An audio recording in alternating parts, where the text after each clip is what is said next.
Let's go. Let's fucking go. Let's fucking go. Let's go. What up? What up? What up? What up? What up? What up? Like Eric Thomas says. What up? What up? Thank God it's what? Monday. No, it's Friday. It's Saturday. It's Saturday. Damn, bro, you're all discombobulated and shit. I know, right? You're all naming. Bro, I work. What's up? I work 6 days a week, and this week I didn't work. I usually work Fridays and Saturdays, or Saturdays and Sundays, but I didn't work this Friday nor today. So it felt a little weird just being at home and going to the gym and staying at the house, working, cutting the grass, etc. But yeah, man, I'm a little all over the place. It's been a while that we did an episode of Sincerely-Unmatched. It's good to hear your voice, man. It was good to see you when I went out there into California. It was good seeing the family. What do you like about my voice, bro? It turns you on? What you doing, daddy? You're funny. What you been up to, man? Whew. Well, like you said, it's nice to be back on the podcast. It was also a very good time, bro, while you were here. The few days that we got to spend together. What else, bro? Well, besides all that, I mean, I just been working on my YouTube, bro, if I'm being completely honest. So me and Louis actually got back on YouTube, and we've been staying very consistent, been making a lot of reels, a lot of long-form video content. So we just kind of been on that grind again. It's like we found the passion and the fire to create content once again, and we're just trying to stay very diligent with our work. And well, besides all that, I mean, also on my second channel, bro, I did a 30-day burpee challenge. Weighted. Yeah. I did it weighted, so I put a little twist to that because I saw everybody would do the burpee challenge for 30 days. They do 100 burpees, but it'd be just using their body weight. But I did it weighted, bro, and that was brutal, bro. That was very brutal and taxing on the central nervous system. But yeah, other than that, bro, I mean, not much, bro. Besides working out, playing soccer, editing, not much has been really going on, bro. Oh yeah, one more thing. I actually started another podcast with Louis on our second channel. It's called Hood Rats, so you guys could also check that one out. It's a little bit more different than this, where we're a little bit more serious, because I feel like here we talk a lot about, just very important elements in life that will help you be successful or at least keep yourself sane. But over there is just kind of a little bit more of an insight on my life and just kind of like the bullshit that goes all around me, basically, or that has gone, or every little story in my life thus far living in the hood. That's crazy, man. I did not know. I'm gonna definitely check it out. Yeah. The title itself gives it away. Hood Rats. That's crazy, man. Yeah. I mean, yeah. Man, living in the hood, right? Yeah, I think people don't really realize how ghetto LA is, and we just kind of touch upon those topics, bro. Our first episode was actually on homelessness, bro. Like homelessness here in LA. Bro, remember? Was it with you and your brother when we went, and there was a homeless man playing a radio, and he had it plugged in where under he had it. Yeah, he had it plugged in where basically the electrical line goes through. So these guys basically steal electricity. Sometimes they steal shit in your front yard. So yeah, these guys are just find a way to survive, bro. It's a bit insane, and we go into the topic of it in our podcast, how it's almost in a way like we keep kind of pushing these people to continue their actions, because I mean, without drowning California, right? Because it has I mean, it's a beautiful state, bro, but it also gives people, I don't know, bro. Like I feel like sometimes it gives people too much, bro, which is kind of fucked up for me to say, just coming from a low income family, low income neighborhoods. But I feel like it gives sometimes people too much, to the point where people just continue their cycles of homelessness. Because it's like, imagine, bro, if you're getting fed, if you're getting a roof over your place, and you don't necessarily really have to do anything, like the cycle will continue, because it's like, why do I have to work, or why do I have to kind of put in some effort if the people of the state are going to give me stuff? Look, I'm going to tell you something, bro. Like when I was living in California, this is when I was way young. I was like 14. I was with my little brothers, and we stayed in Skid Row. Uh-huh. And if you have a family, they give you like a little room that you share with like four other families and a homeless shelter. And they give you hygiene. They have like a little basketball court in there. So they give you hygiene. They give you like food, three meals a day. You just can't be there during the day, so that way you can go out and do what you got to do. But Yeah. it's crazy, bro, because in Skid Row, if you're standing there or sitting down for like so long, cars will stop by and give you food. They give you like clothes. Yeah. And then what's funny is I've seen it multiple times, bro, where a car will stop, will give this person like hygiene, give them like clothes, car leaves, and then selling the shirt for $5, selling the shirt, you know what I mean? Yeah.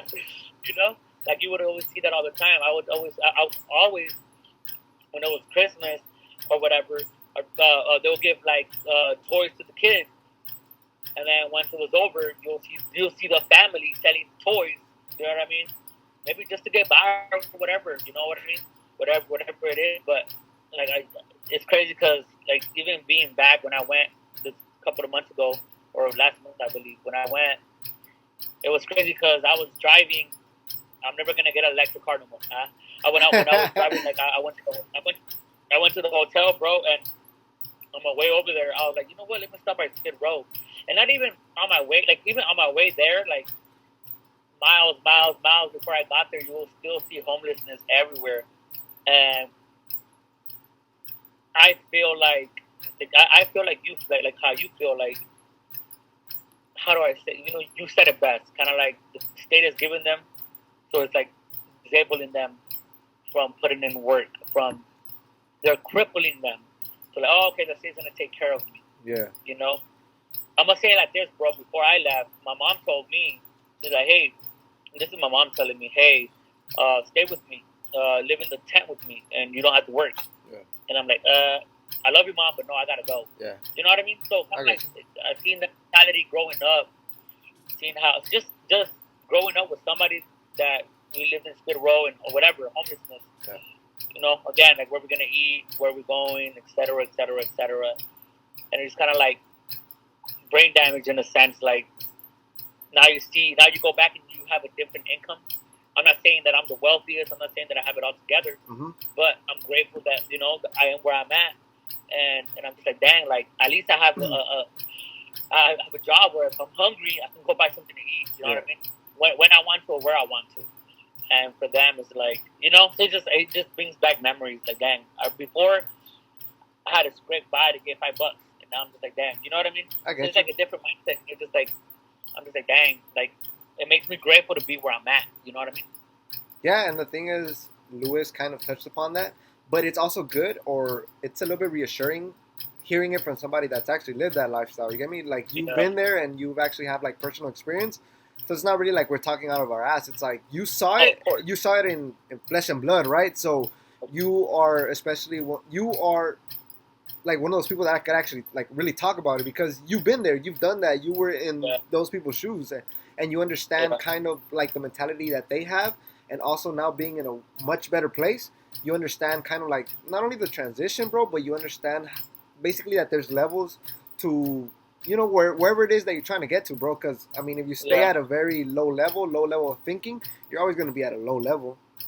Exactly. And speaking from experience, I always wonder, like, what would if I would have told my mom, like, yeah, I'll stay with you in the tent? Where would have I been? You know, would I have been in a tent? Would I have been still in California? What habits would I have had? You know, exactly. I don't know. I just think about different things, and again, it makes me grateful. But that's why, like, I don't know, man. It's just been something in my heart where I want to start something, like to get back to the community. But I'm not obviously like how do I say it?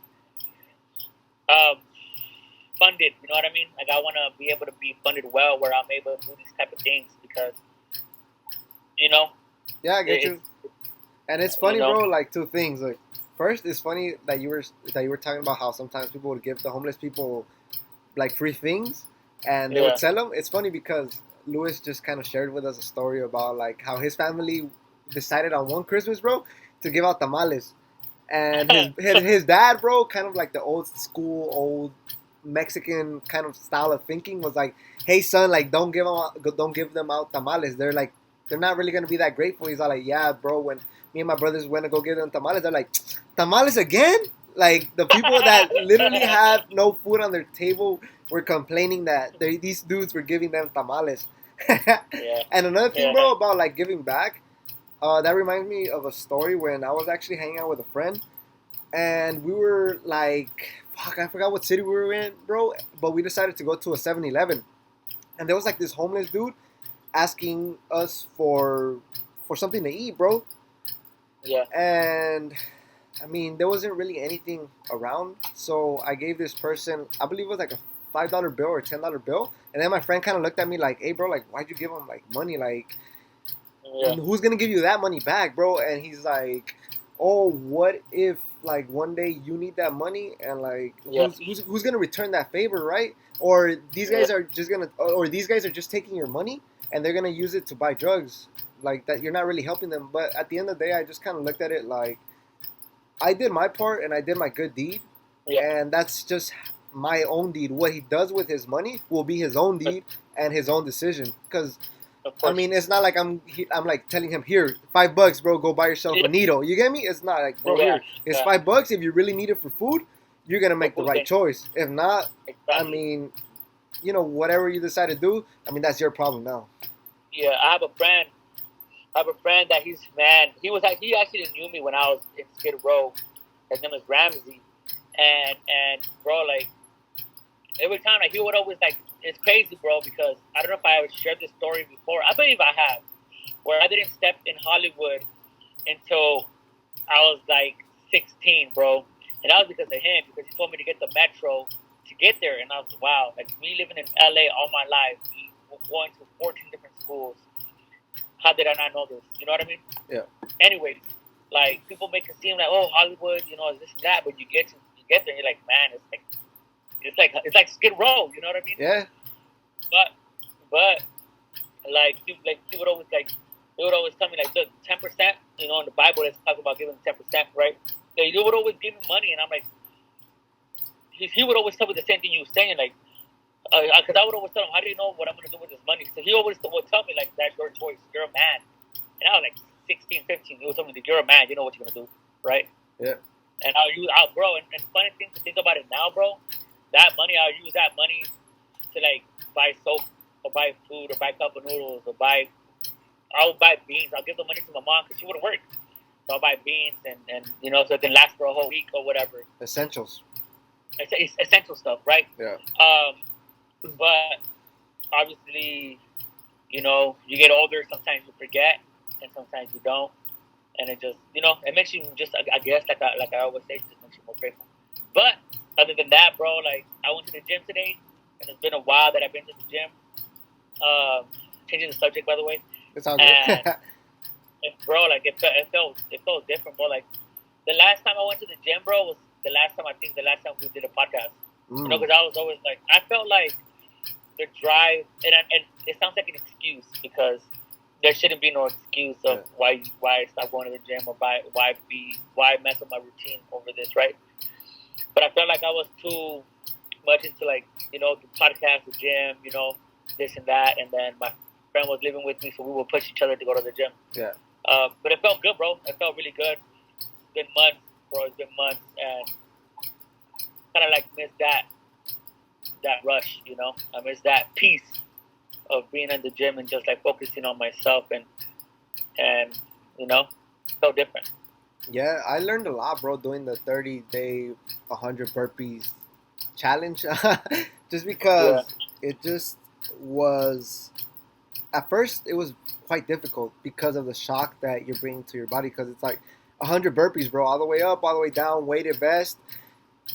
The first time that I did them by 4 sets of 25 reps, right? 25 repetitions.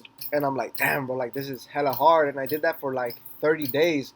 And it sucked, bro. Every fucking day that I did those 100 burpees, I'm like, fuck, bro.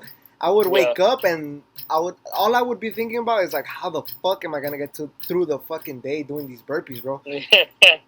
And yeah, bro, like the first week, it just hella sucked because you're all sore, bro. Like your central nervous system is very taxed because it's a lot of volume that you're like adding into your routine. And then sometimes on top of that, bro, I would still either run, have a second workout, or play soccer. So I had a lot of things kind of like to think about, at least physically. And yeah, bro, it was just kind of brutal. And the more you did it, I mean, I don't want to say that it got easier, but it just kind of will test more of your mental fortitude than your physical fortitude, bro. Because like I mentioned, like with all the physical stress that you had, it was kind of amazing how at the end of that, although you came in tired, you came in sore, you came in hurt, you came in like very fucked up from the overload of the week, bro. Like just the fact that you were there and you did your 100, bro. Like Yeah. And with perfect form, bro. Like, keep in mind, I tried not to bullshit myself. Like, all the way up, all the way down, bro. Like, no bitch shit. But just after you were done with your 100, bro, like, it was such a fucking relief, bro. Like, it was such a fucking relief, and it just gave you, like, mental fortitude, bro, because it was always like, man, bro, I'm barely on rep 20, bro, and I still have 80 more to go. And just chunking them and chunking them and chunking them, bro, and just grinding them out, bro. It gives you a different type of confidence, bro. Like actually, like pushing yourself in that manner. So I could only imagine.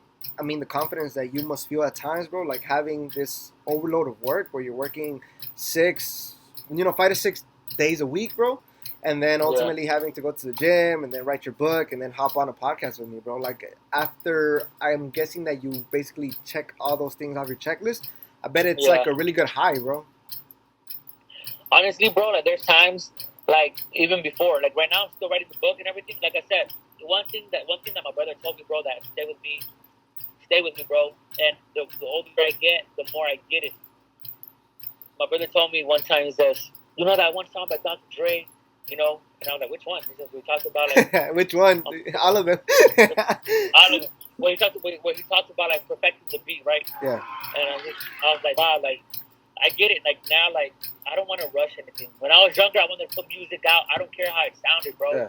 And now, I have music that I don't even release, or I have stuff that I don't want to put out, or this book that I'm almost done. I don't want to be like, okay, I'm gonna put it out because I want to put it out. You know what I mean? I want to take my time with it and love it, right? And not just be selfish, because if I'm gonna be selfish, I'll put it out and then have it how it is. But I want to make sure that it's inspiring for myself and for other people, because again, like for me, I feel like as a leader, it's not about me, it's about other people. How can I make you great? How can I make you successful? Before it'll be like, man, I want to get famous, I want this, I want money, I want women. Now I'm just like, okay, I want to get married, okay, I want to live healthy, I want to inspire other people to reach their full potential. What can I do, right? I got my ups and downs, I make my mistakes like everybody else. Yeah. But I think I get back up and I'm like, okay, what do I got to do? There's times where I'm just like, I go a week without writing and I'm just like, what the heck? So I get back on track. But when I get back on track and I write my goals down and I write my book and I go to the gym like today and making better choices, I feel a natural high. You know what I mean? Like you said. And I feel great because I feel like I accomplished something. Bro, this is literally it's been years, bro, that I have 2 days off. I'm always at work, you know what I mean? So it felt good to just rest up, and I go to work tomorrow, by the way. to do another 6 days a week, but yeah. I'm just very grateful, bro. Like there's a girl at work that we were talking, and she's like, "Hey, I heard your podcast, whatever, etc." She's like, "You guys don't do it anymore." This is literally on Wednesday when I went into work. Yeah. And that's how I was like, I hit you up. But anyways, and then we talked about like, oh, what do I look into in a relationship? She was with somebody that was, I guess, married or whatever, and whatever. That's still another story. And she's like, oh, I don't believe in men anymore. And I'm just like, no. You look in the wrong places. You know what I mean? And you rush. Don't get me wrong. Like sometimes it's like, man, I want to find a right woman. Like, who doesn't, right? And I feel like I'm too focused on myself because it spoke to me. You know what I mean? Like I'm out here like on Tinder and this and that when I should not be focusing on you know what I mean? I'm being real, bro. I need to be 100. Al Chile. I need to be 100. Al Chile. Huh? Al Chile. Yeah. I feel like I need to be 100% with myself and have an honest conversation with God and an honest conversation with myself and with my peers and my coworkers and with other people, right? And I could only grow if I'm real with my. I can only grow if I'm real with myself, and I'm real with you. If I'm real with other people, like I cannot be like, hey, Alex, I see you get a 6-pack or whatever. When in reality, you tell me how it is, bro. You tell me, man, you're gaining weight straight up, right? Yeah. And how am I gonna take it? How am I gonna respond? We're supposed to be in a healthy manner, right? Yeah. I always tell myself like me and my niece, right? I tell my niece, hey, I think you need to focus in school. My brother always tells me, hey, treat her like your niece, not like your daughter, right? And he's right, But I'm the only man at the house. I'm the only one that kind of sets the rules and the boundaries, whatever. And then it kind of speaks to me because I'm just like, I need to set boundaries and I need to set boundaries and I need to follow through with them. And you know what I mean? Like I'm not gonna go clubbing with you. I'm not gonna go do this with you if it's not gonna benefit me in a sense. Like that's not the type of settings that I like. You know what I mean? So I'm not gonna go over there with you just because I like you or because you know what I mean. So I don't know. I'm just ranting, kind of going everywhere. But no, it's cool. But I told myself today, bro. Literally, when I woke up, I'm like, man. I do the same thing every day, I do the same thing every day. I wake up, I go to work, do this, do that. Yeah. Like I don't want to be in my 40s and still do the same thing, Mm-hmm. And I was talking to some of my friends and like, oh, do you want to grow in your company? And I was like, yeah, I want to grow in my company, but I feel like there's something that I need to do that so I can fulfill my purpose. And what is my purpose? I don't know yet. Yeah. I know it's serving others, and maybe I'm supposed to be an entrepreneur, or maybe I'm supposed to. I don't know. But it's like I don't know if you have that feeling, like man, like what is it that I got to do to fulfill my purpose in life, And I know my purpose is helping other people, but how, Yeah. I get you. I'm just like, I don't know. Yeah, I think that the how is always the most complicated part of anything that you do because everybody could easily say, I want this Ferrari, but how? Like, how do you get the Ferrari, bro? Like, how are you gonna get it? Yeah. And I think that sometimes is the most frustrating thing. And sometimes, like, even when you have your hows, bro, the how is difficult, right? Because let's just say something like, I'm gonna be famous, all right? Let's just put it out there. Okay, yeah. But how? I figure out my how, right? Okay, so I'm gonna do video content and I'm gonna blow up, okay? But then you actually get into the process of creating it, and then it's like your how is a little bit demoralizing because I hate referring back to the podcast that I did with Louis, but in this last one we talked about it, just about like making like video content or just basically trying to make it anywhere, bro. Like we got into a little bit of that. And it's crazy how, like, when you get into the process itself, sometimes it's demoralizing because it's not the process that you expect it to have because it's all over the fucking place, bro. And sometimes, as you mentioned, like, you'll give your heart and soul into a bunch of these projects. People, right? Like, you'll give your heart and soul to people, right? And it happens all the time, bro. And it just doesn't work out at the end, right? Like, if we look at it from the aspect of people, like, sometimes you could do, like, everything right, bro. You could love a person like in their love language, right? But sometimes like they just might not reciprocate or feel the same way, or you might have done something that just kind of broke their trust, or things just went south, right? Same thing with like your projects and passion projects. Sometimes like, and it's happened to me too, bro. Like, I'm not saying that sometimes I do crappy projects, bro, but there's some projects that I don't really put the same heart and soul into them as I do other projects. But it's happened to me, bro, where like I've given my all in one fucking project, and nobody really watches it, bro, or nobody really gives me feedback, and it sucks, bro. Like the how of like how I was expected, or how I was expecting to get somewhere, like it fucking sucks. And then there will be other projects, bro, where like I didn't really put as much effort, you could say, and they blow up, bro.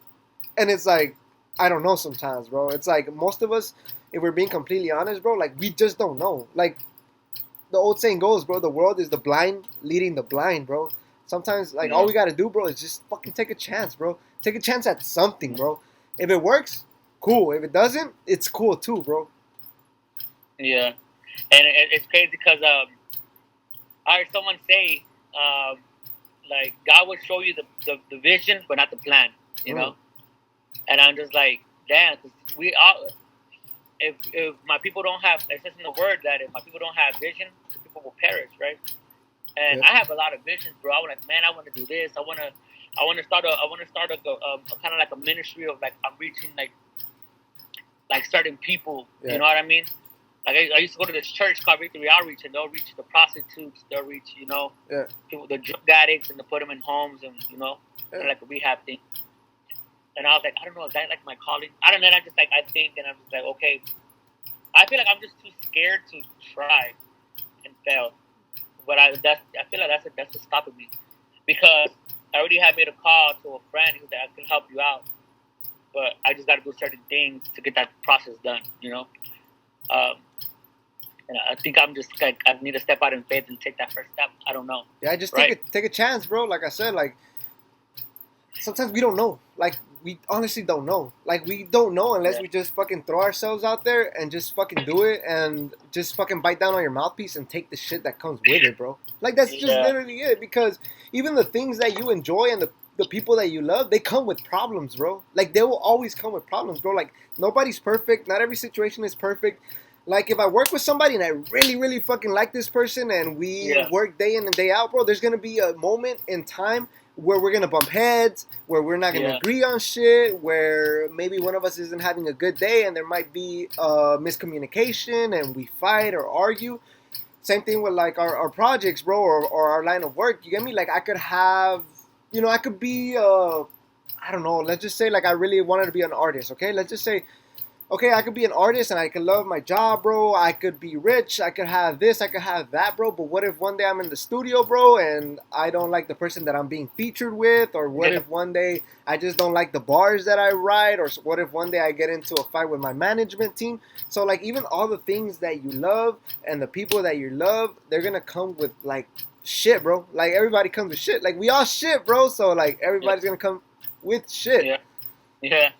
Yeah, and I agree on that, bro. Like we cannot please everybody. We can't be people pleasers, Obviously, when it comes into like group projects or working with people, management, there's times we ain't gonna like the decision, and there's times when we just have to go with it, right? But when it comes to music or whatever, or in anything, you just have to. How I felt is in leadership. If my boss tells me to do something and I don't agree with it, I can voice my opinion. But in the end of the day, I gotta do what my boss. Says, right? Yeah. But biting down on your mouthpiece. Right. But don't be afraid to talk and say how you feel, right? Yeah. Or whatever. You know what I mean? I feel like in leadership or in anything else in life, that's why in order for us to grow is and be a part of a successful team is it might not always go our way, but it's always good to voice your opinion. Maybe that can come to light in the future. You know what I mean? And that idea that we have or whatever. Speaking of that, there's this thing there's this class that I was attending, and there's a leadership program, right? With, I'm pretty sure you heard of Eric Thomas, right? Yeah, Eric Thomas. Yeah. And they were giving out, the hip hop guru. Yeah. And he was like, okay, we get like free classes, right? Yeah. And then it's like, after these classes, then you will have to become a motivational speaker, or entrepreneur. Then obviously, a certain amount of time you will have to pay, right? Mm-hmm. In my mind, I'm like, I want to do it because I want to become a motivational speaker, and I want to do it. But I'm like, do I really want to spend this much money? I know it's going to be worth it, but should I spend the money on this, right? Yeah. Or should I use it for certain different things? You know what I mean? So it's just something that I'm just like, I always come across these things where, take this class or whatever. Yeah. Obviously, nothing is free in this world. Of course. But like, do I want to pay this? You know what I mean? So it's just like I don't want to do it if I'm not gonna get nothing in return. You know, and I'm not saying I'm not, but I try to do my pros and cons or whatever. Yeah, so two things, bro. Going back to what you just said about voicing your opinion, I think that's very important, bro. And you, if you're in a leadership position, I think it's very important to give people the opportunity to voice their own personal opinion. Just because sometimes when we don't really voice what we really feel, like it adds resentment quietly, like within ourselves, and then sometimes later down the line, when it comes to light, or you actually have the opportunity to kind of like release everything that you wanted to say. Sometimes that resentment is so built up, bro, that people will borderline insult you, bro, or feel some type of way. So I feel like it's always quite nice to have the opportunity to give people a safe space where they're able to opinionate whatever or have their opinions on whatever it is that you guys are discussing, right? And for the second part, bro, I feel like it's always important to invest in yourself. Sometimes, like we think of like I don't know, like $300 as like expensive, right? Or $400 as expensive, and it is expensive, bro. But if you really think about it, sometimes if you take away certain luxuries that we have at our at the moment, like it's not as expensive, bro. Like for example, like if I'm somebody, let's just say that collects some type of memorabilia, right? Some expensive like Yeah. baseball cards. Maybe instead of wasting money on baseball cards for a few months, I could stop wasting that money and invest it into myself. Because honestly, bro, like I've been putting money into my channel as well, my YouTube channel. Me and Lewis finally decided to put in some money into our YouTube channel, and for us, it's kind of like, damn, bro, like we should have done this a while ago. But at the same time, of course, there were instances where we didn't really have money. But now that we're having a little money coming in, like it's always really good to invest in ourselves. So yeah, like that money could have been used to do something fun or maybe have some leisure time and fuck around with the money. But like I mentioned, it's not bad to invest in yourself, bro. Maybe sacrifices the funds for today, for another time, bro. Like or enjoy, like your luxuries, down the line, bro. Because if you feel like that's your calling, and you never take a chance, bro, how will you ever know? Exactly, and that's something that as you were talking, I'm like, man, maybe I should stop eating out more and stop buying shoes or stop buying certain things and I can use that money for investing in myself. Yeah. I used to really invest in myself with the music thing, bro. Like I bought my whole studio and I don't know. I don't know. Like right now, I feel like maybe I should just no. I say this all the time though. Like maybe I should like just work 5 days a week and then be off Friday, Saturday, and Sunday, and work on myself during those days. You know what I mean?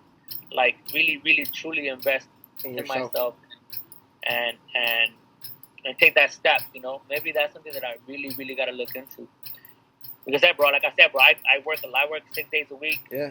So I feel like maybe I can just work 5. You know what I mean? And be more at home and be more proactive at home.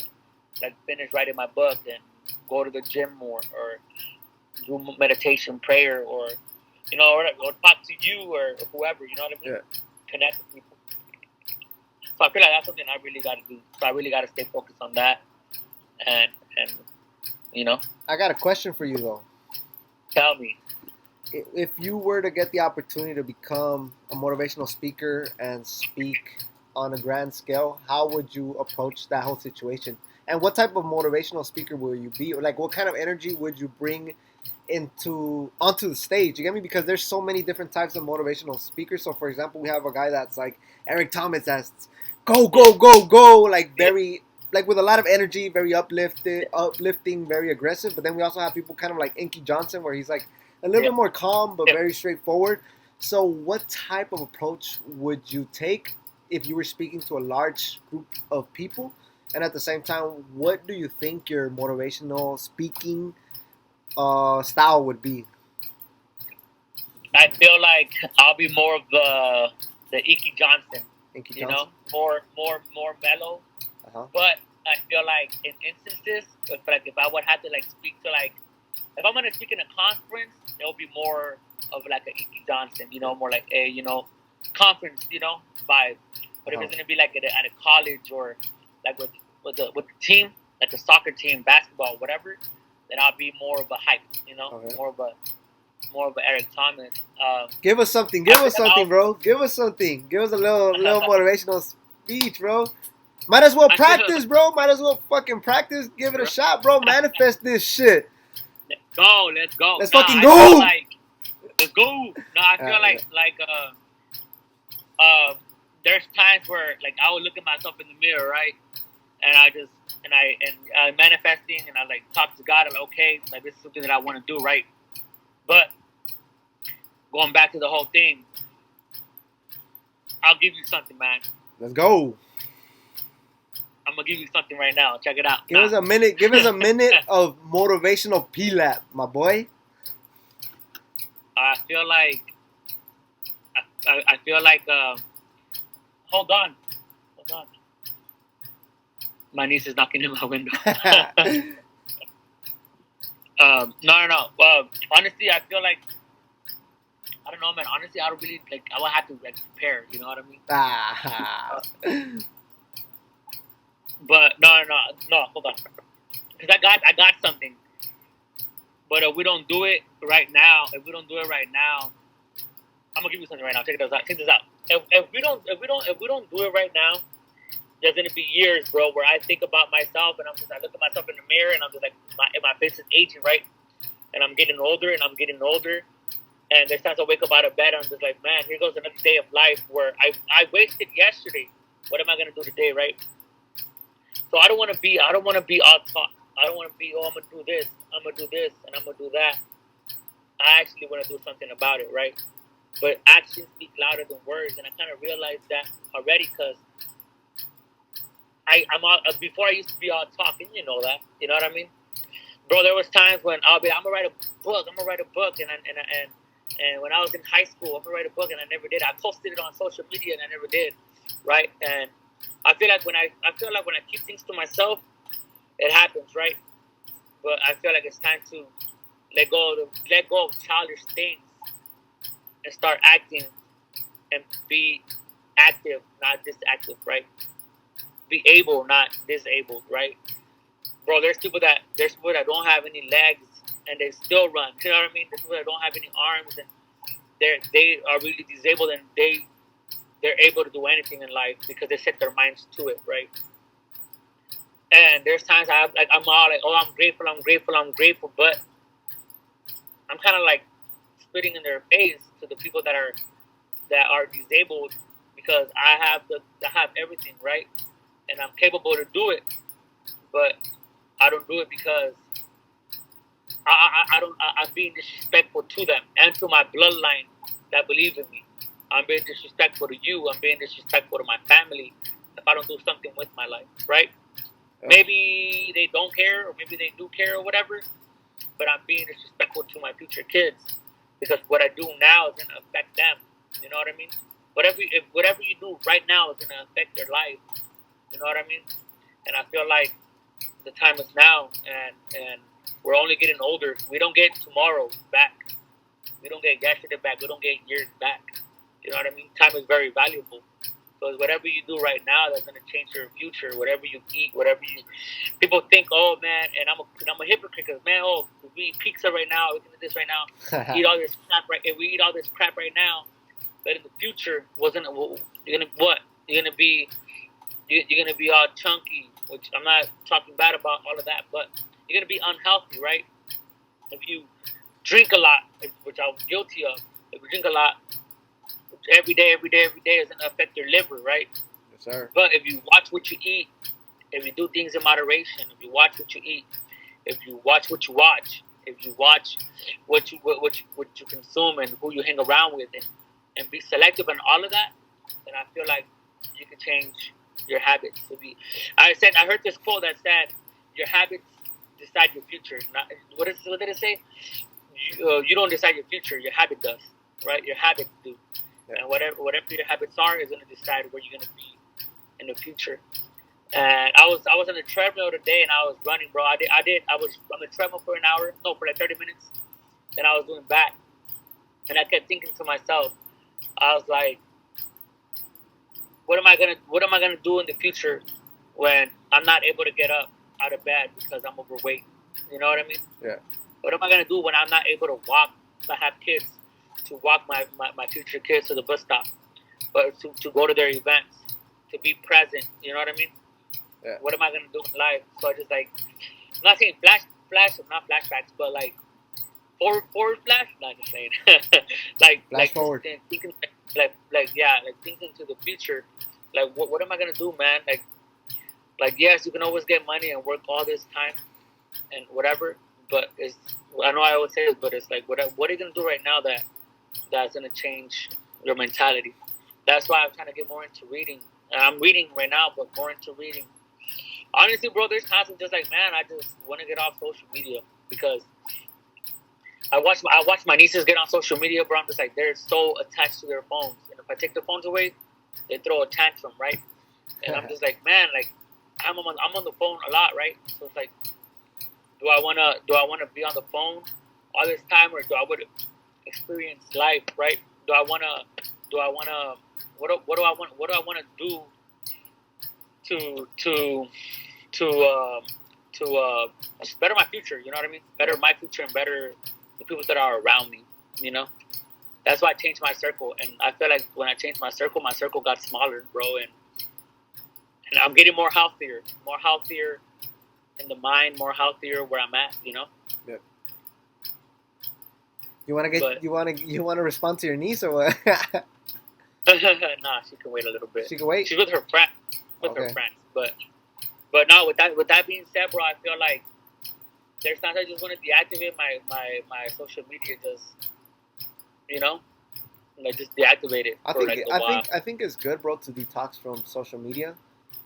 Just because there's a lot of things on there that's not very beneficial. I mean, for the most part, nowadays, especially with us being such a big consumer market, especially like our age group, Yeah. like all we really see, bro, is either women selling their bodies. Yeah. There's a lot of advertising on a bunch of different things, and now with the holidays coming up, on social media, all you really see is a bunch of ads, bro. Them trying to sell you something, whether it's clothes, you know, what else, hats, you know, just basic gifts, bro. If I'm being completely honest. Yeah.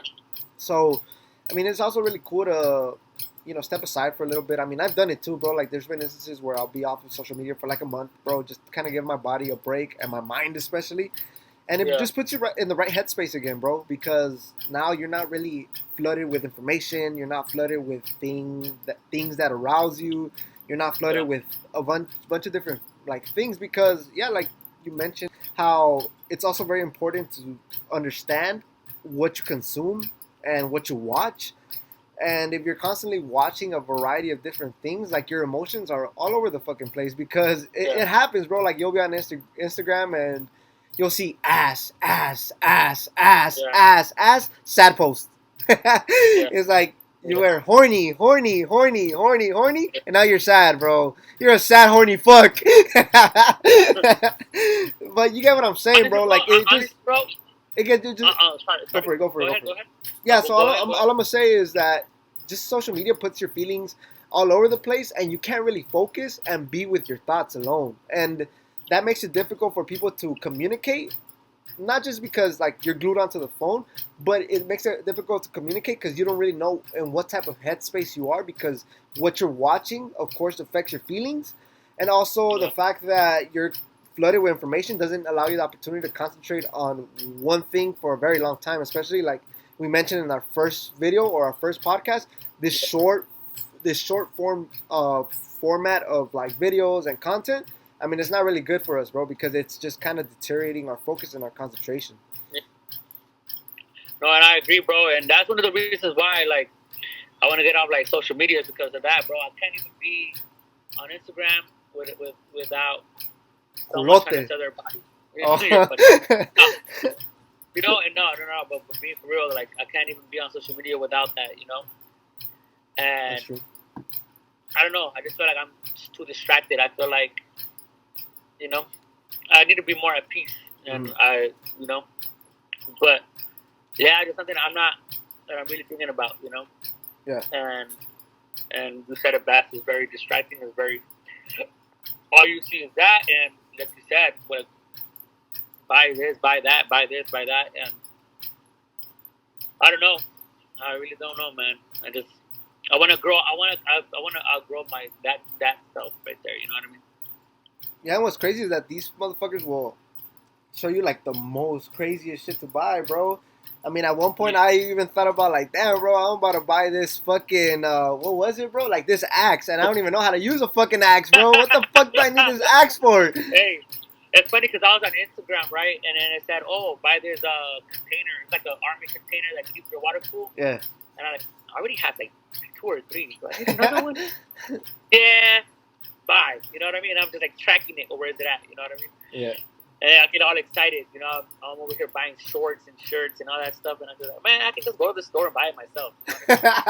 You know but buy this and buy that, and you know what I mean? It's like, they market it well, and we fall for it. You know what I mean? Yeah.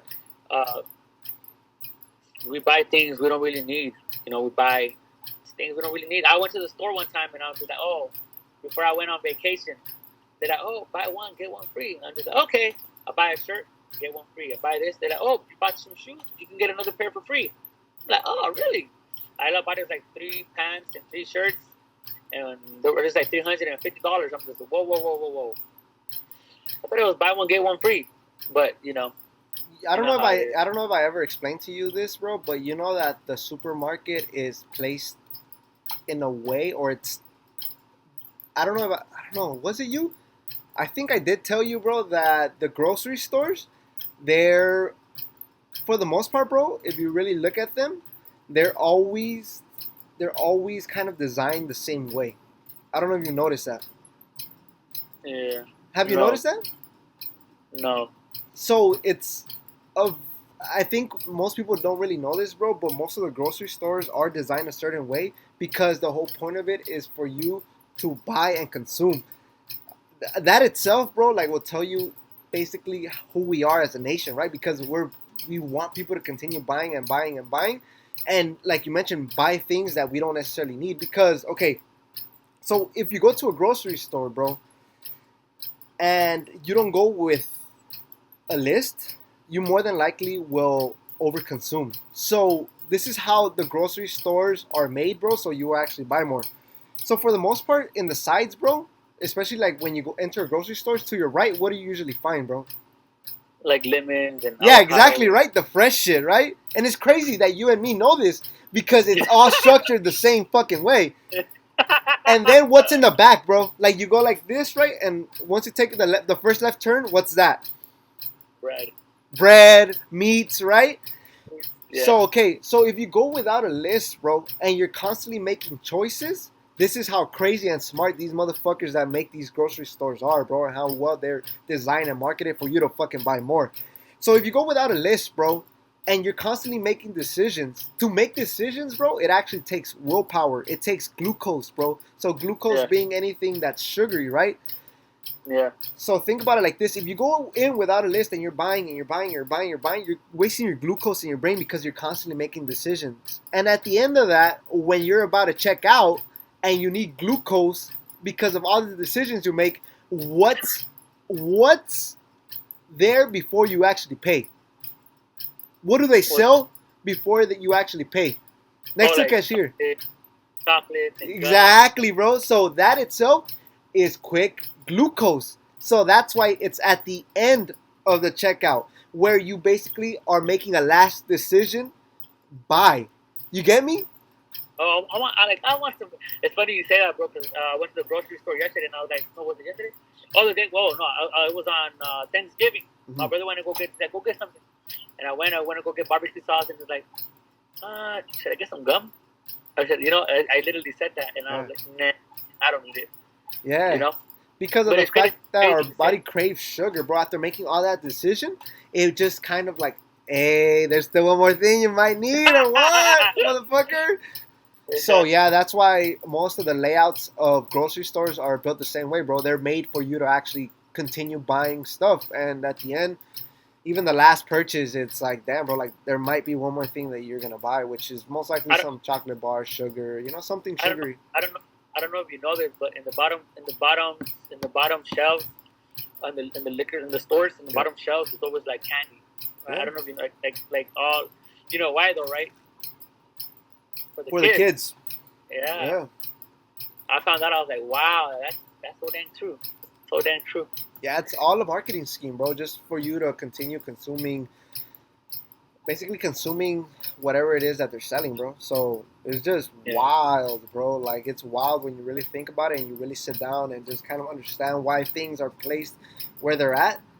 I mean, it's just a little bit mind-boggling, bro.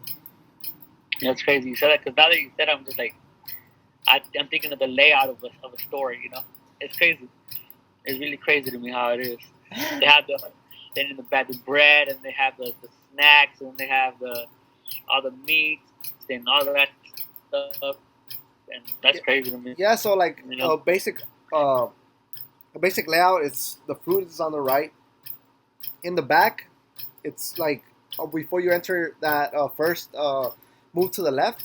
It's actually the bread, and then it's like the meats, and then in the middle is all basically like a lot of the processed stuff. And towards the end of that, it's kind of like the milk products and like the breakfast products, and there's stuff like in the middle as well that might be stuff that belongs in the freezer. It's all the same layout, bro. And then of course, before you check out, bro, you have your checkout lane, and next to it, there's candies, there's chips, sodas. What else, bro? Monster Energy, like energy drinks. So it has the same layout, bro, because it's built for you to basically buy till you check out. Yeah, that's a trip. That's a trip, huh? How did you come across all of that? Like, how did you come across, like, reading? Was it you were just walking? Reading. Oh, reading? Reading. I actually read a book. What book was it? Willpower. It was called Willpower, and it talked about also how if you were to get a hearing from the judge, if you were to get one in the morning, bro, like for the opportunity to get parole, you will most likely get parole if it's in the morning, like early on, because the judge is fresh and he or she hasn't made any decision, so their willpower or their glucose in their brain is not diminished. If it's a little bit closer to like lunchtime or before lunchtime, I haven't ate. You're getting probation. Yeah, you're getting probation. You're not getting probation, motherfucker. Like, you're not getting the opportunity to fucking roam out free. Yeah. But if it's like right after lunch, bro, once again, like the glucose is replenished, so you have an opportunity to get, probation, bro. Like, to basically, have, not be stuck there. But the closer it is to the end of the day, the more than likely you're not going to get it, bro. Just because willpower, bro. Willpower is fueled by glucose, which is anything, the brain runs on glucose, sugar, starches, right? So basically your breads, pasta, candy, etc., etc. So that's why, I mean, the layout of the grocery store, it's built the way that it is. I mean, I think that's why also, bro, when people go to Target and shit, and they're like, oh, I just came here to buy so-and-so. And they can't make decision after decision after decision after decision. And by the end of the day, when they leave the store, they have a bunch of different things that they didn't really, or they weren't expecting to buy before they actually got to the store. Yeah, because you go to the store, you're like, oh, okay. I mean, obviously, when you have a list, then you just have a list, and it's like you just focus on that list. Yeah, and you don't think about stuff. And then I do realize too, like there's times I go to the store and I see people with lists, and then they have like 4 items in their cart. Mm-hmm. But I see people obviously with no list, and they have like a whole bunch of stuff in their cart, Yeah. And I've seen it beforehand because my sister lives with me, and she'll go to the store, no list, different types of stuff, different types of stuff. But nah, man, definitely I learned something new today. What is that book called, by the way? It's called Willpower. Willpower. It's called Willpower. I don't really know, bro. Honestly, I think it's here. Let me see. I think it's this book. It's Willpower by Roy F. Baumeister and John Tierney. Willpower. Willpower. There's this book, bro, that I heard about. It's like, it's a very scary book. That it's called the 48 Laws of what? 48 Laws of Power, bro, by Robert Greene. Yeah, that's the one. Like, I have it. I have a copy here somewhere. Fuck. I would have to look for it, bro, but I have it on here somewhere. Yeah, I know. Somebody told me. Well, not somebody. I've seen a video. It's not a scary book, though. No. Not like a scary book like that. No, I get you. I seen the same reel, bro. He talked about how Like it's scary in the way that it's used psychologically. Yeah, exactly, and that you can manipulate people. But when you read it, it helps you. It helps kind of like when somebody's trying to manipulate you. You know how to like, oh, okay, you know what I mean? Yeah. So the book itself, bro, comes with. I mean, because they sell it in a bunch of different ways, bro. Because Robert Greene also, I believe they sell his books in a summarized way. Because for the most part, his books are really big. So they also sell his books in a way that it's summarized and they're very small and they just kind of get to the point. But I feel like Yeah. the small ones, they just kind of miss a lot of valuable information, bro. So in the 48 Laws of Power, bro, as you mentioned, like they give you examples of how people might manipulate you and how those laws of quote unquote power work.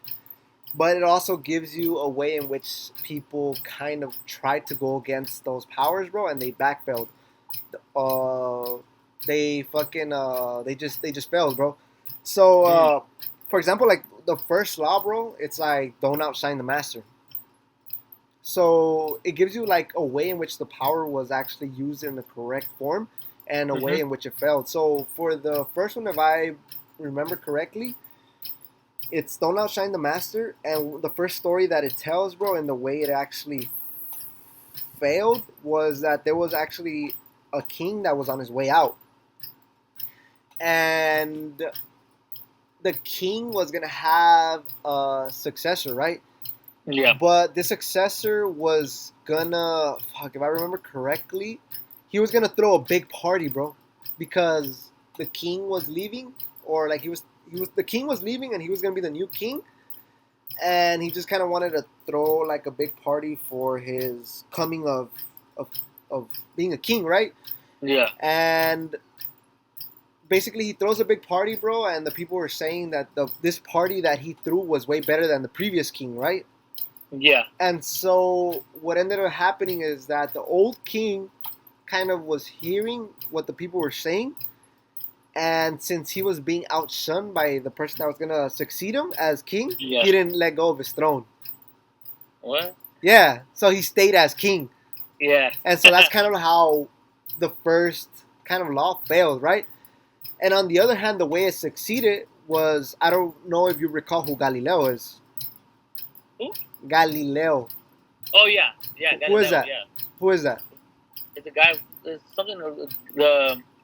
Something that has to do with the galaxy, right? Yeah, okay. So Galileo was a quote unquote scientist that would study the The galaxy, galaxy. right? Like the moons, the stars, the sun. And I don't know if you remember that back then they used to think that the Earth was in the middle, right? I'm not sure. I don't recall that. Okay, so yeah, exactly. So back then, bro, they used to think like the Earth was the center of our galaxy, but that's not true, right? Because now we know that the sun is what's Yeah. actually what keeping our galaxy together, right? In the center. Mm-hmm. But he talked about how he discovered a new star or whatever. And so instead of saying like he discovered the star, bro, and naming it after him, he named it after, the rulers of, I forgot what fucking city or country he was from, bro. Yeah. And basically they just kind of ended up like gifting him with a lot of things, bro, because, he wasn't trying to outshine the master, bro. You get me? So it just kind of gives you like little stories like that, bro, to see like real life examples of how laws actually worked and how they failed, bro. So that's kind of like the idea of the book, bro. Just to kind of give you examples of how to get further in life, bro, with a bunch of different laws, bro. Yeah. I feel like it reminds me so much of J. Cole for some reason. I feel like he is so successful in life, and you see him driving. You see him riding a bike. You don't see him with no chains. Uh-huh. He's like not really in competition with like other rappers. I feel like for myself, if I stay humble, if I don't, that's how I feel like myself. Like I grow at work because I don't go in there and be like, oh, I'm better than you. You know what I mean? Yeah. Like I'm not trying to like outshine anybody. You know what I mean? I might definitely have to get that book, bro. Yeah, get the To buy full from me. read though, bro, because they also sell it summarized, and like I mentioned, like they're really, really small. Robert Greene has a book with 50 Cent too. It's called the 50th Law too. The 50th Law. I heard of that book. Yeah, Hey, the 50 Cent book, audio book. I you've was heard it. It's on yeah. YouTube, right? Huh? It's on YouTube, right? Yeah, but they keep taking it down for some reason. Yeah, because it's copyrighted, bro. You're not really supposed to be giving out, free content like that. Because I believe it more than likely belongs to Audible, bro, or at least Yeah, to those bigger companies that actually reproduce, audiobooks. yeah. I was listening to it when I was going on my way to work, and it's a really great book, bro. Definitely a great book to read or to hear to read. People should Uh, really listen to that book, bro, because he narrates it himself as well. yeah, he does. I was listening to him like talk about it. Narrating it and everything. Uh, it's funny because it reminds me. My boss at work is like, "Hey, when you finish with your book, are you gonna narrate it yourself or what?" And I'm like, "Nah, because if I do, nobody's gonna want to listen to it. It'll be all stuttering." No, but at the same time, bro, it'd be really cool if you could or you would be able to do that and just kind of fix up the way that you talk a little bit. Just Yeah, because your speech is getting better, though, bro. Like, I know that you might not realize it because you hear yourself all the time, yeah. but your speech is getting better. Like, you're not stuttering all the time, and now a lot of your thoughts seem a little bit more clear than before because back then I felt like your thoughts were a little bit all over the place and you would stutter way more. Right now, the way that you speak or your speech is quite clear for the most part. I appreciate that. A lot of hard work and dedication. Not the same. No. And I kind of do hear that myself. Um, there's times when my friend Ramsey would tell me too, like, bro, like you stutter way too much, or like you're all over the place. Like, stick to one topic. Yeah, And when I was younger, I kind of see why, you know. And now, like I said, I'm getting older, bro. Like I don't really hang out with a lot of people, bro. I just stay at my house. I just listen to a lot of like Kiki Johnson, Eric Thomas. I try to listen and watch good stuff, bro. I don't really. I'm trying to really outgrow my older me. And it may seem that I'm kind of like not, but sometimes I just like that's all I listen to. I don't really. I try to listen to different type of music too. yeah. I see your posts all the time. You're always listening to some motivational thing because you always post the screenshot of whatever it is that you're listening to, Yeah. which is cool too, bro. Because if you're really serious about what you're trying to do with the whole being a motivational speaker, I mean, why not kill two birds with one stone and pick up or harness the skill of speaking and be able to not only be a motivational speaker, but eventually narrate your own personal audiobook, bro, your own autobiography. I had somebody tell me like, uh, you post too much motivational stuff, and I'm like, okay, and they're like, Yeah, yeah, but not everybody wants to listen to that, and I was like, okay, well then you can delete me if you want to, yeah, and I told him I was like, it's not gonna affect our friendship, like unless you want it to affect it, that's gonna be your decision. I kind of learned not to chase people. Before I'll be like, hey, let's go out to eat, I'll pay, you know what I mean? Hey, let's do this yeah, on me, you know what I mean? Let's do this, I'll do it.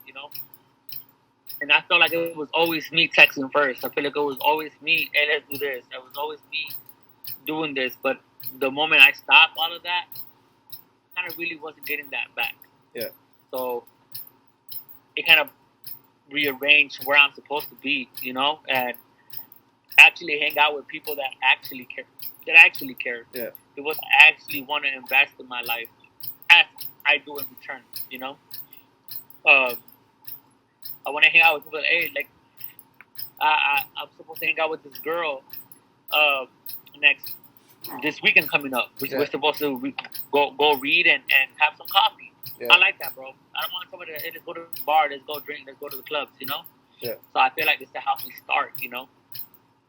Um, so yeah, so that's something that I'm kind of like trying to hang out with different people. With this girl, I dig her a little bit, but again, it's like I'm not getting myself in a position where like I already outgrown that person. Like, oh, she's the one. You know what I mean, or whatever. Like, if she is, she is. If she's not, she's not. It's cool. But I mean, I know who she is because she used to work at work. Yeah. But it's in that plain state, bro. It's just like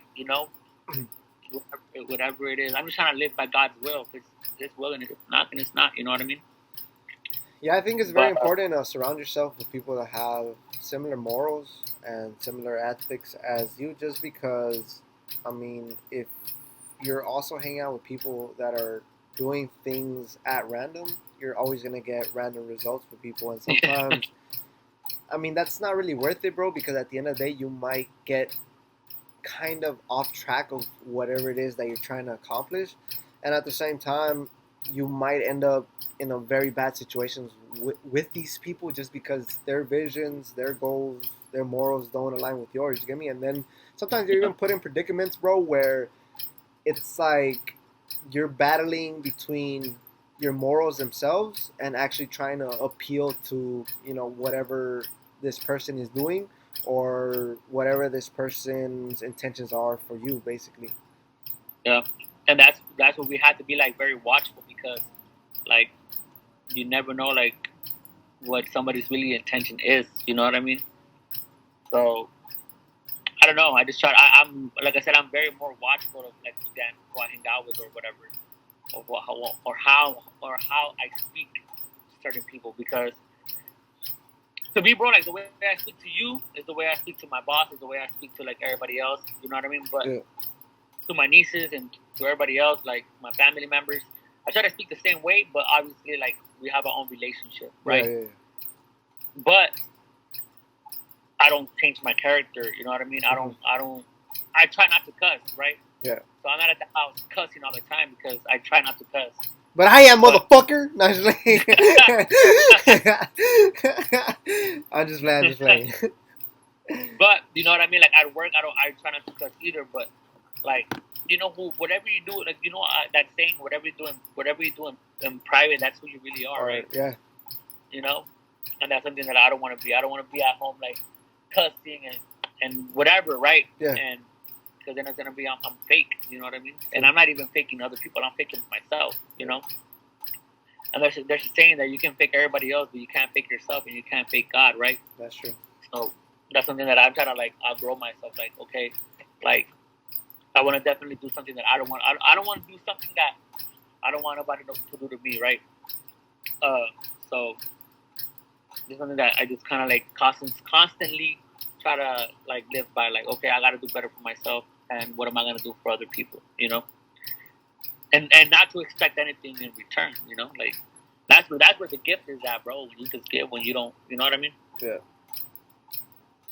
But yeah, my brother.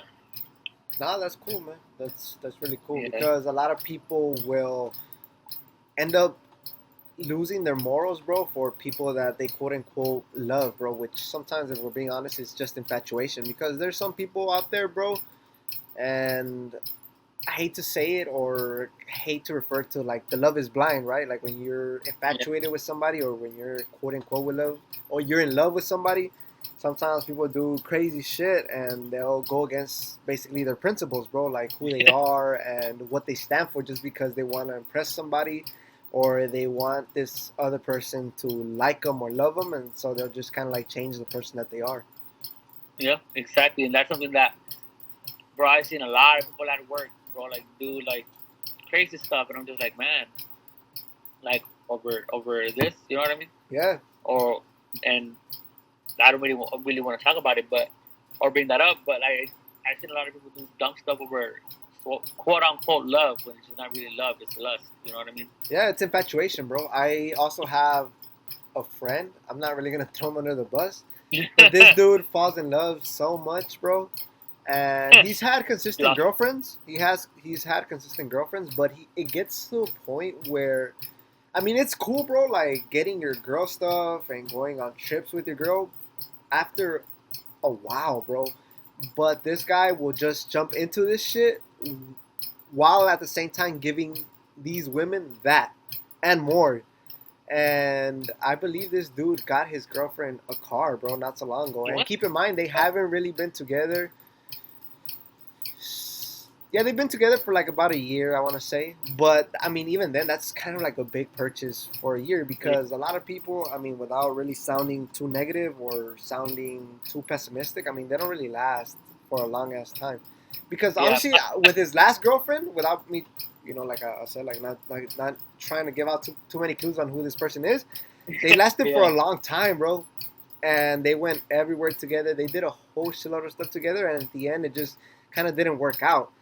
And it's just a bit weird, at least for me, bro, the way that I see it, how some dudes just kind of like jump into it all out, bro.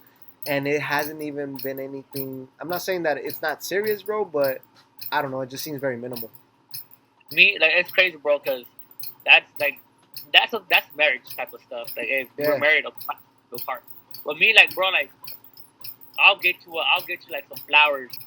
I feel like if there's potential if there's potential, definitely, bro. Like, there's potential in a relationship, then yeah, like, you know what I mean.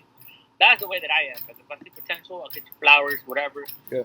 But like, I don't know, like buying somebody a car over in a year, that's crazy to me. It's wild, huh? And I'm the one that I'll give. And that seems crazy to me, you know.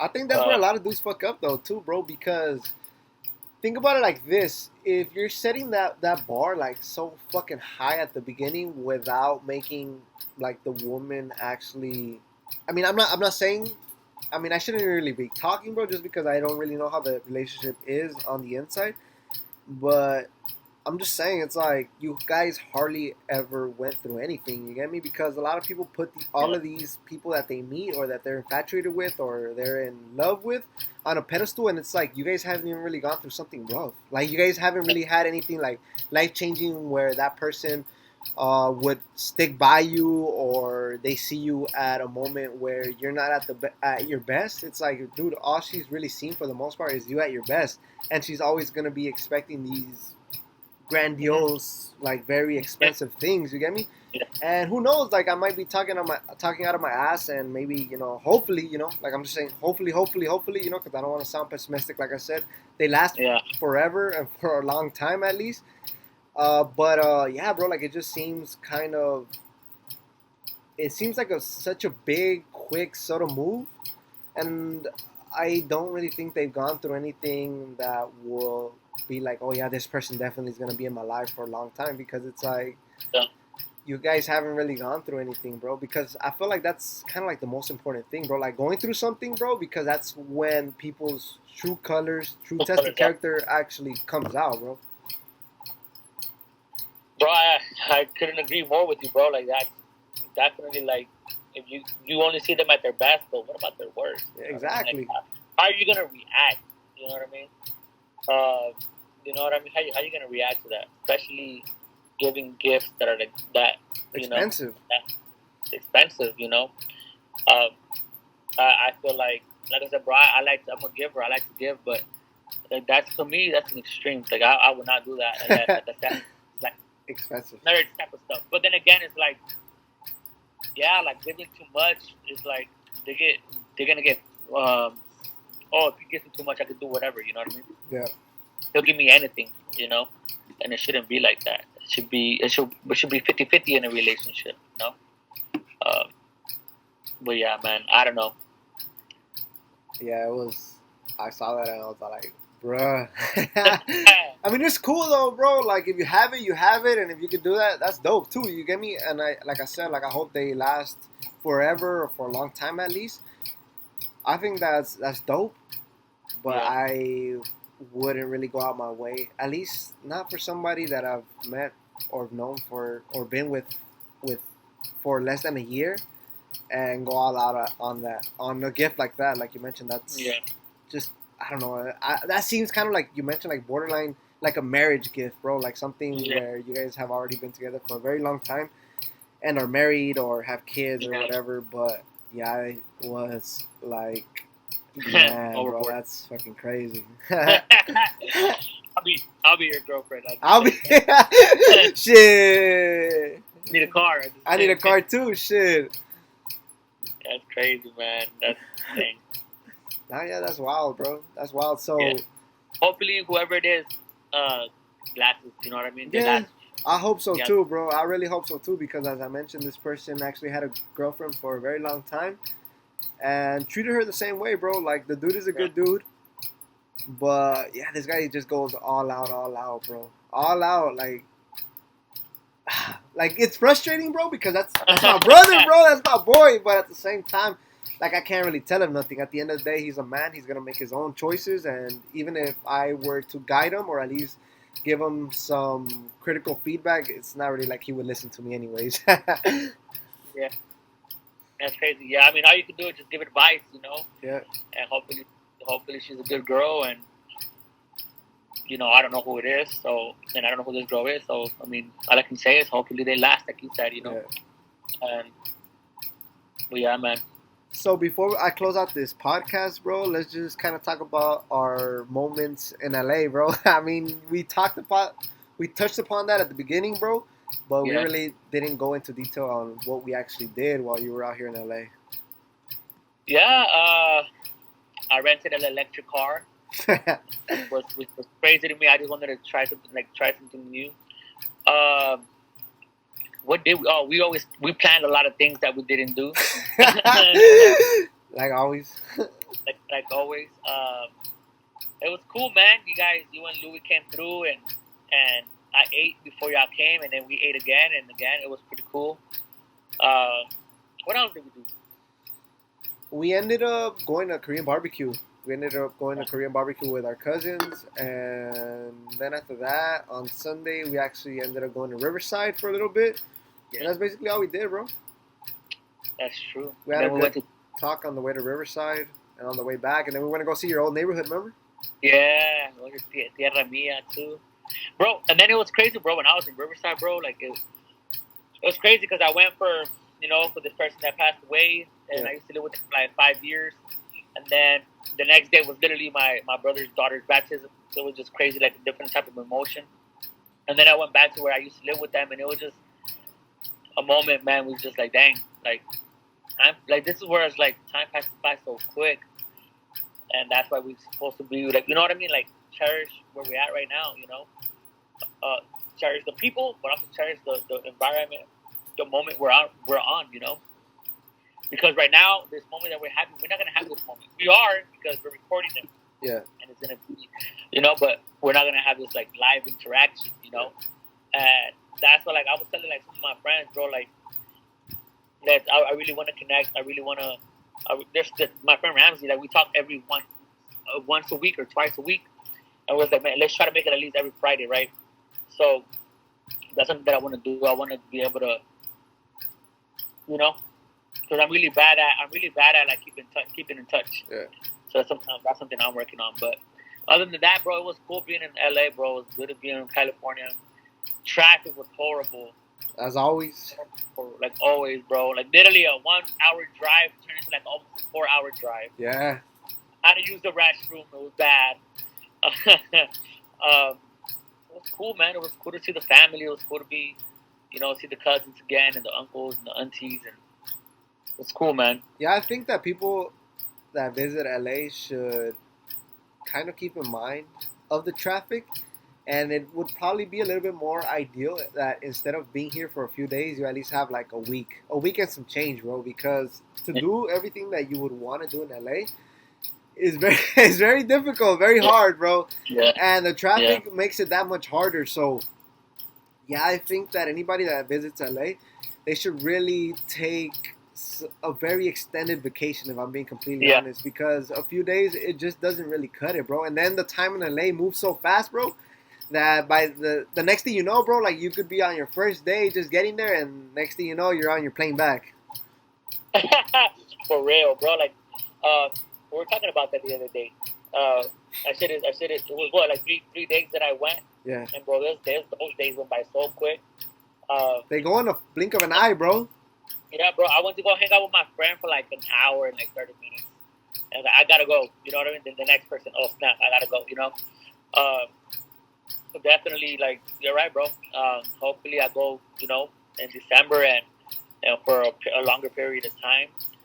That way, I can actually like not be in a rush, bro, and actually spend time with the people that I'm there to see. Yeah.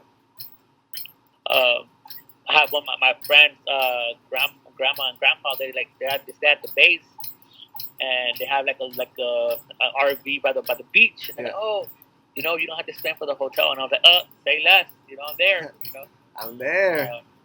So it's pretty cool to have people that are there there. You know what I mean? I get you. Yeah, and people that with pure intentions. And I like that. And it's always good to see you guys. And we didn't work out, huh? Nah, we didn't really get the opportunity this time around. Yes, we did. We worked out our stomachs. And our mouth. We worked out our arms, bringing the burritos and the tacos to our face. Yeah. And the Korean barbecue pit was very, very, very good, bro. And keep in mind, bro, like that's one of the cheaper ones, bro. Like if we would have gone to a one that's a little bit more on the high end side, that's actually a little bit more tasty, that would have been dope. Yeah. But that one was really good though too. Yeah, there was another one that, the one by the hotel. The hotel that I was staying at, there's one that they have inside. Bro, it's freaking delicious. I was like, man. But I spent like over $60 for just one plate. And I was like, oh. Credit card debt. What about them hot dogs though that you got from downtown LA? For $10? It was good though, bro. Like it's crazy how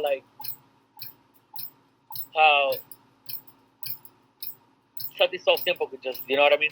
It'd be so expensive. Yeah, it's like so expensive. What the heck? I think with $10, bro, you could buy a bread and the weenies and everything, bro. I know, right? Make it yourself and feed everybody. You can make it yourself and probably make like a good $5, bro. Yeah. It was cool though. Like it was cool staying by the Staples Center, by the crypto. It was cool staying over there, man. It's called the Staples Center, bro. Call it what it is. Staples Center, bro. It's the Staples Center, bro. The house that Kobe Bryant built. Kobe. All right, Kobe. You know that they're actually thinking about taking the mural of Kobe Bryant, the one in downtown LA. Remember the picture that you took on Pico? Yeah. Yeah, they were trying to take that mural down. What? Why? I don't really know, bro. I think one of the executives or one of the producers of the NBA game, I don't know, bro. Like there was like a trademark issue, I believe, some shit like that. And I know they have a mural of Kobe and his daughter at the helicopter crash. They have a statue with them. Yeah? Yeah. I didn't even know that. Yeah, I just found out like 2 days ago. Shit. But yeah, that's wild, bro. But yeah, bro, I think that this will actually close off our podcast, bro. This is actually episode I don't really recall because we haven't done this in a long time.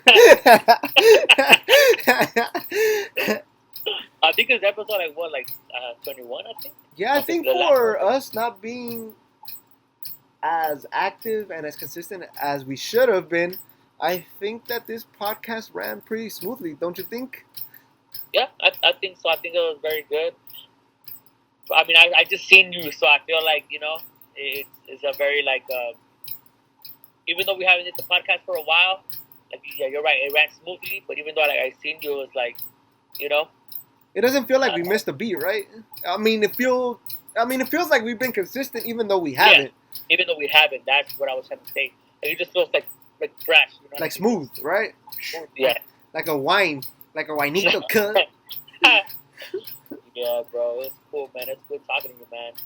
Hopefully we can stay consistent on this and continue doing it. Yeah, it would be a little bit more ideal if we could actually do it in the morning, I guess, when a lot of people are not around. That way it's easier for you and easier for me, bro, because sometimes, like right now, some days it's difficult just because sometimes I won't necessarily be free on a Saturday, and sometimes everybody's here, so there's a lot of noise, and sometimes the internet's really slow because everybody's on their Wi-Fi devices. Yeah.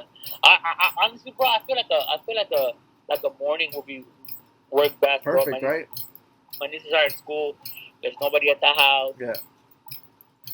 Definitely will work for me. It'd be more ideal for me too, bro, just because pretty soon I'm gonna be working Monday through Friday afternoons. So I'm not really gonna be free till about after 7, bro.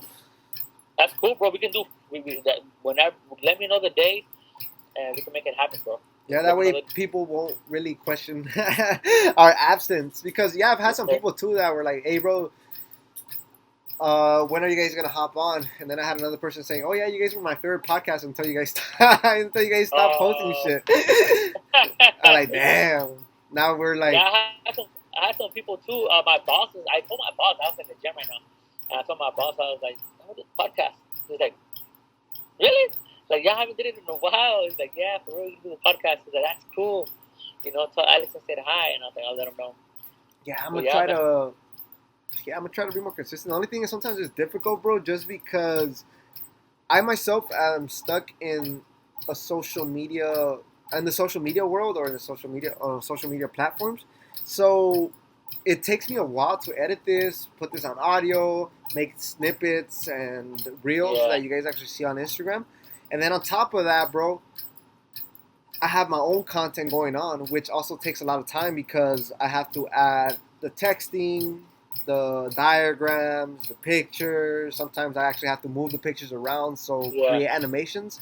So that's very time consuming, bro. And sometimes what people don't really know or don't understand, and I respect people a lot more now, is that especially if you're doing it by yourself, is that all of this is very time consuming, and even like 30-second clips, bro, that you're really putting your heart and soul into could sometimes take you about 2 hours, bro. Like just to make a 30-second clip, because as I mentioned, animations, the editing, the wording, the diagrams, or whatever it is that you're adding, and of course, the more complex your reels or your videos are, then the more time consuming it will actually be. Of course, there's a lot of people, of course, on the high end, right? Like those big social media influencers that could actually hire like editors. But keep in mind, bro, like I'm not there yet.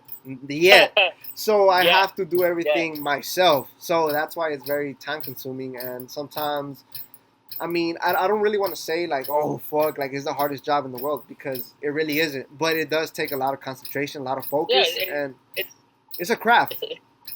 It's a lot of just time management, because you have this, and you have your own, you have your 2 YouTube channels, and then you have work, and then you have whatever you're doing. So it's like you it's just balancing everything, you know. Yeah. And all of that or whatever.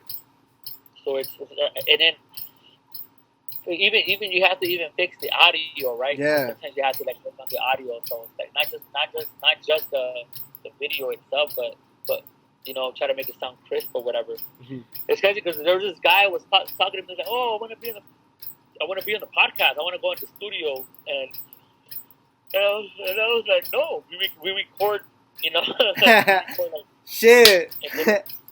You know, he's like, oh wow, like I thought you guys had like your own studio. I like, wish, bro. I like, wish soon though, soon, baby. Let's go, let's go. Hey, let's go, man. We gotta make either I move out there, or you move out here. Shit. Yeah, we gotta. If we're able to manage somehow to make this podcast blow up, I don't really give a fuck if we have money or we got something coming in. Shit, I don't mind going out there. You know what would be cool though? I live in the studio. I don't give a fuck.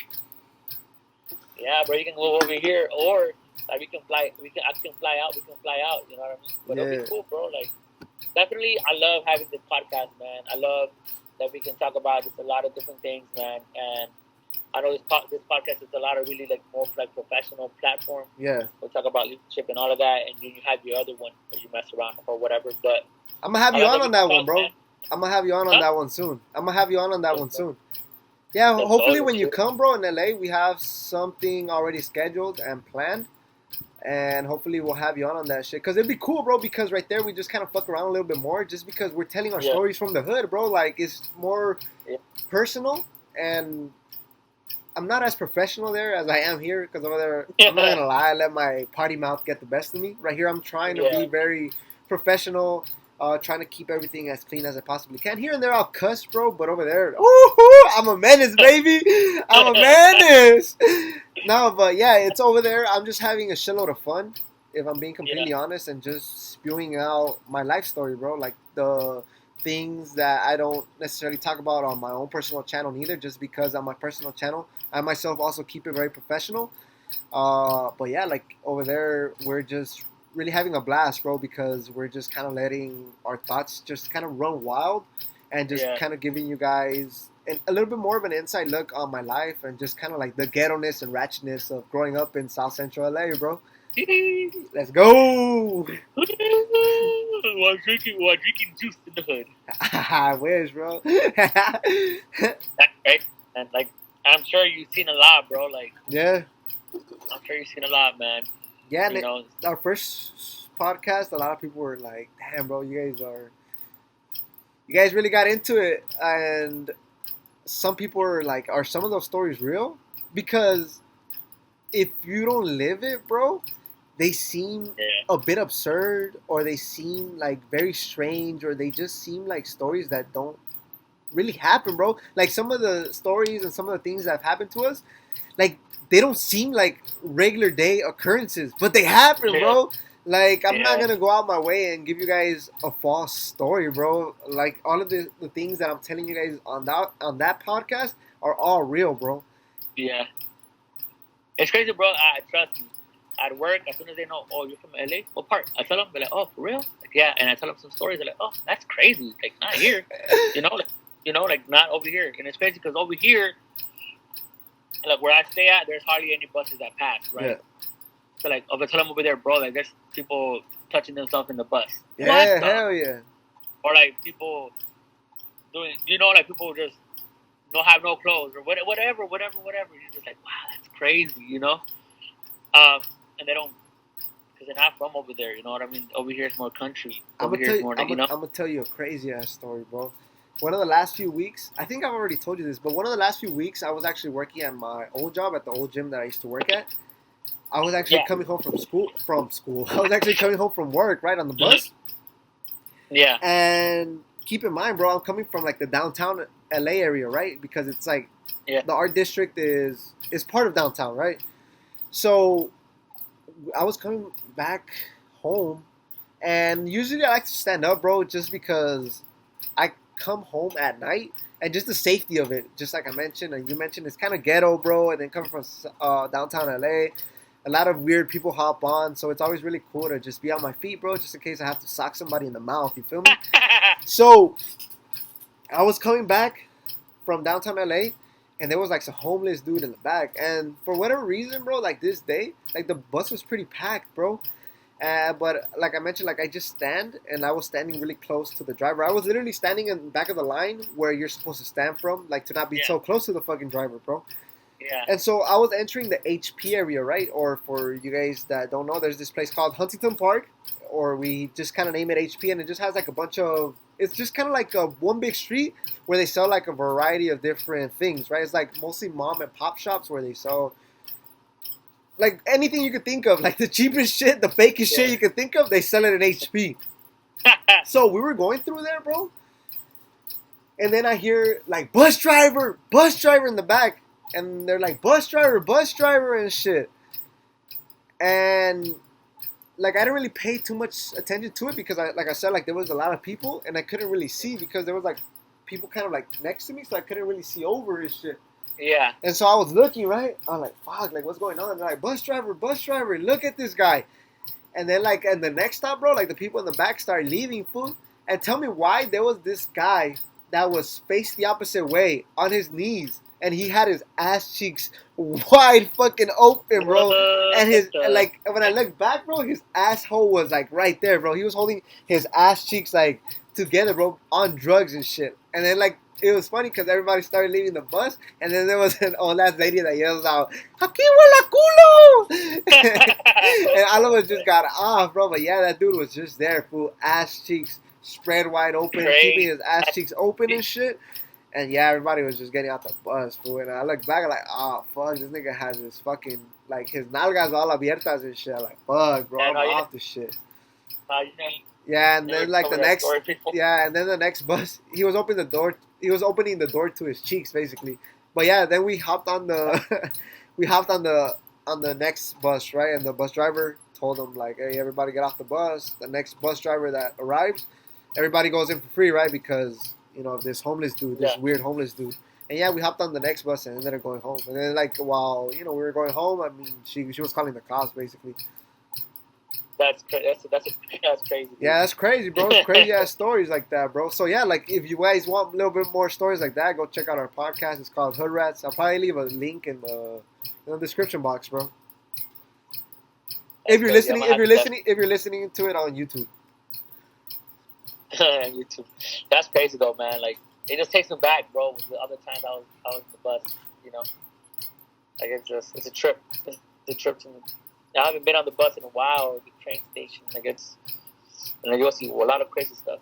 I have a lot of stories that I gotta share when I used to live in the Huntington Hotel though in Skid Row. That's gonna be when you have me as a guest. You gotta have me as a guest first. I'm down, bro. Like in December, me, you, Louis Yeah. will get together and boom, we'll make it happen, my boy. Sounds like a plan. Dizzle, my brother. Yeah, over there we'll be a little bit more free. You can say a little bit more stuff. Over there we don't really care, bro. We just spew whatever we want. Let's go. Let's go. All right, bro. I think that will close our podcast. Any word of that will close off our podcast. Fuck. Damn, I'm rusty. All right, that will close our podcast. Any last minute advice you want to give to the viewers or to the people that are listening? No, I just want to say, just definitely, just just make every day count. Make every day count. Uh, Live the moment. Make every day count, and don't regret not doing it today or tomorrow because it's already night. Let's go. Just don't regret it, man. Just do it. You know what I mean? Nike. I'm not sponsored. Sponsor us though. Oh. Yeah, man. What about yourself? Any last words? I think that it's important to stay loyal to those that are loyal to you just because you want people to represent you well. When you're not around, you want people to talk well about your character where you may be absent, and you always want people to just, I don't know, like talk about you in a manner that's important, bro, because I think that a lot of us, especially with this new day and age where you could just basically quote unquote make friends everywhere, I think that it's always good to have people that are loyal to you, and you reciprocate that loyalty as well, and just end up having a group of people that you could trust and a group of people that you could count on. So be loyal and expect loyalty. Don't be a hypocrite. Don't be a bitch. Be loyal, man. Be loyal, bro. Be loyal. In every circumstance. Yeah. So yeah, man. Thank you. No, thank you, man. Thank you again for doing this, man. Yeah. Let's see when we could hop back on this and hopefully keep it running consistently. Let's do it. That's the plan. Bro. All right, Peace. Stop, bro. All right, man.